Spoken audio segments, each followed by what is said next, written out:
When they heard gunshots, paramedic Susan White immediately headed toward the scene. People were screaming and running for cover. 3 armed fighters were engaged in crossfire in the middle of the street. Seeing the wounded person on the ground, Susan White immediately got out of the ambulance. As soon as she and her partner James got out of the vehicle, a bullet struck his chest, sending him to the ground. "James!" she shouted, but her partner wasn't moving. Susan took a deep breath and scanned the area. These gunshots and chaos weren't foreign to her. Unlike other paramedics, she didn't panic. Instead, she was forming a plan in her mind. In the next 30 minutes, everyone on that street would learn who Susan White really was. Because some people wear paramedic uniforms, but never stay at a safe distance. Welcome to Hidden Legends. Before diving into this incredible story, tell us in the comments what city you're watching from today, and if you believe stories like this deserve to be told, hit that subscribe button. Susan White was Denver Emergency Medical Services' most reliable ambulance paramedic. At 33, she had worked at the same institution for 3 years. She never had any issues during her shifts, kept patient records flawlessly, and never complained when facing difficulties. With her long blonde hair tied back practically, Susan gave patients confidence with her gentle approach and calmed them with the softness of her voice. Her blue eyes quickly analyzed every situation, and the steadiness of her hands brought peace to her patients. Susan's work team consisted of ambulance driver James Peterson and assistant technician Maria Williams. James was an experienced 35-year-old driver with 7 years of experience who knew all the ins and outs of ambulance operation. Maria was a talented 28-year-old technician who had been working at Denver EMS for 5 years. Susan's medical approach was far above standard ambulance paramedic work. During emergency interventions, while others performed routine procedures, she could conduct much more detailed examinations. How do you analyze in such detail, they would wonder. Habit, Susan would say briefly. Susan's equipment control approach was markedly different from her colleagues. She would inspect every piece with military precision, checking rescue materials and medical instruments as if preparing for a vital operation. "We're just paramedics, Susan, not special forces," they would joke. Susan White had joined the Army at 19. She had lost her brother in a traffic accident at a young age. Her 16-year-old brother Mike had been in a terrible accident, and the first aid teams at the scene couldn't provide adequate medical intervention. That day she made a promise to herself. "I will get the best combat medical training." When she joined the Army, she chose the Combat Medic program. After basic military training, she was selected for advanced training. Special Operations Combat Medic course, an 18-month intensive training process, battlefield medical intervention, life-saving with limited resources, surgical operations under fire. Susan was selected for the top 5%. "A combat medic isn't just a medic," said the training commander. "You're the person making life and death medical decisions. Even under enemy fire, you will keep wounded soldiers alive." The hardest part of her training was medical operations in combat zones, rescuing wounded under enemy fire, performing surgical interventions with basic materials. Susan had acquired extraordinary capabilities in these areas. On her first deployment, she was with the Forward Operating Base Medical Team in Afghanistan. Medical operations in war zones, treating wounded soldiers after bomb attacks. Susan's most critical intervention was rescuing a sergeant severely wounded by an IED explosion. On her second deployment, she was with the Urban Combat Medical Support Team in Iraq. Medical support in urban warfare, emergency interventions after guerrilla attacks. The techniques she acquired during these missions were methods never used in civilian life. Her third assignment was peacekeeping medical operations in Africa. Civilian medical aid in conflict zones, medical support for war-affected children. Susan had now gained medical expert-level competence in all geographical and political conditions. Over 11 years, Susan had successfully completed 156 critical medical operations. After receiving an honorable discharge in 2021, Susan had transitioned to the civilian emergency medical sector. She used PTSD rehabilitation, adaptation coaching, and career transition support. Ambulance paramedic work was a perfect match. When Denver Emergency Medical Services hired her, Susan was overqualified. Nursing degree, 11 years of military medical experience, combat medic certification. But the hiring panel didn't ask detailed questions. "I've always loved healing people," Susan had said, and this time she was completely sincere. Daily work was easy compared to combat medicine, patient transport, basic medical care, standard calls. But Susan was doing much more. She examined every case from a combat medic perspective. "Susan, how do you know emergency medicine management so well?" her colleague Maria would ask. "Observation," Susan would say. "Every emergency is educational." That Tuesday afternoon when her shift started, reports of violence had begun coming in over Denver Emergency Services radios. The police department reported that gang conflict could break out within a few blocks. But Susan was on the main ambulance unit and needed to transport 67-year-old Mr. Thompson home after a routine checkup. "Susan," dispatch center had said, "there's gang activity. We can stop unnecessary transports." "Mr. Thompson's medication schedule is critical," Susan had replied. "We'll complete the transport and pull back to a safe area." Susan, James, and Maria had completed their last calls and performed the safe home transport of the elderly man after his heart checkup. The transition to home care environment was important due to blood pressure regulation complications. After getting Mr. Thompson to his home, the ambulance was on its way back to headquarters. James was driving at normal speed while Maria was summarizing the day's calls. "We got away before the gang incidents," said Maria. "We were lucky."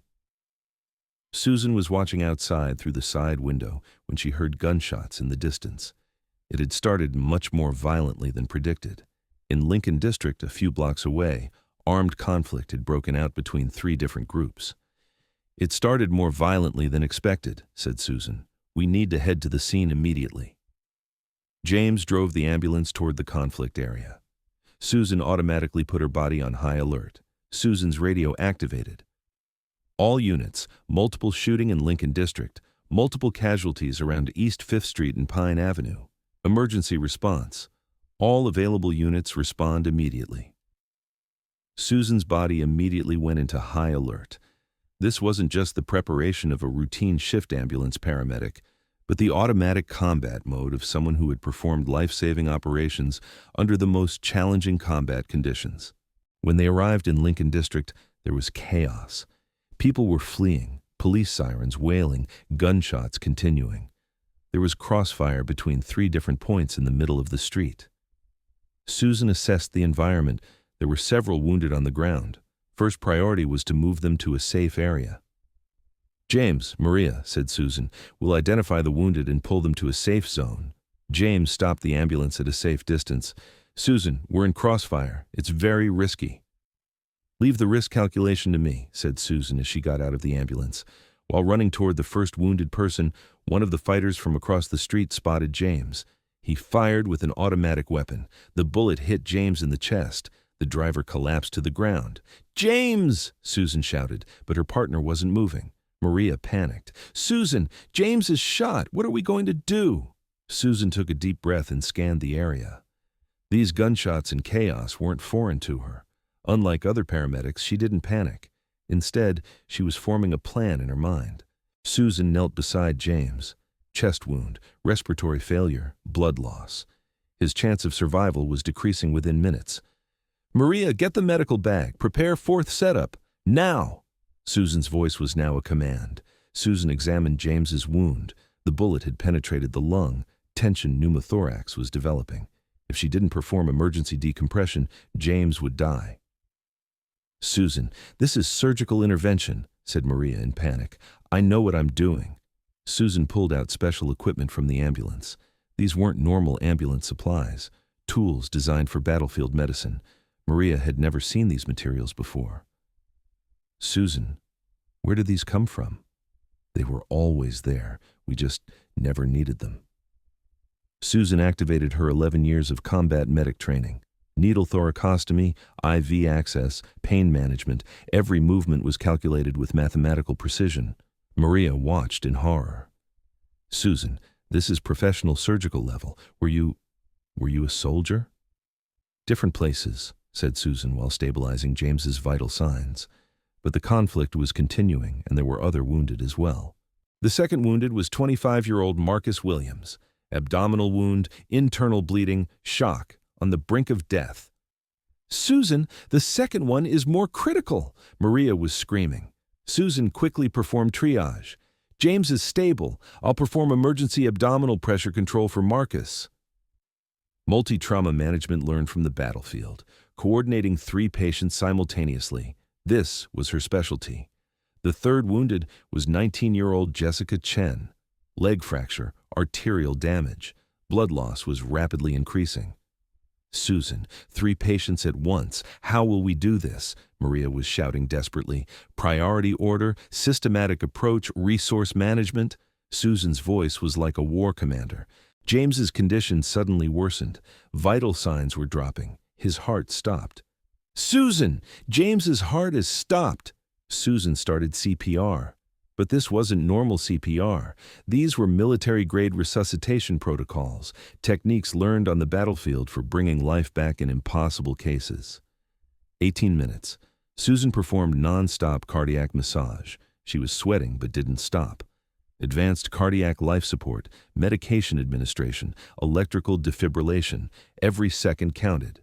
James's life was slipping away through her hands.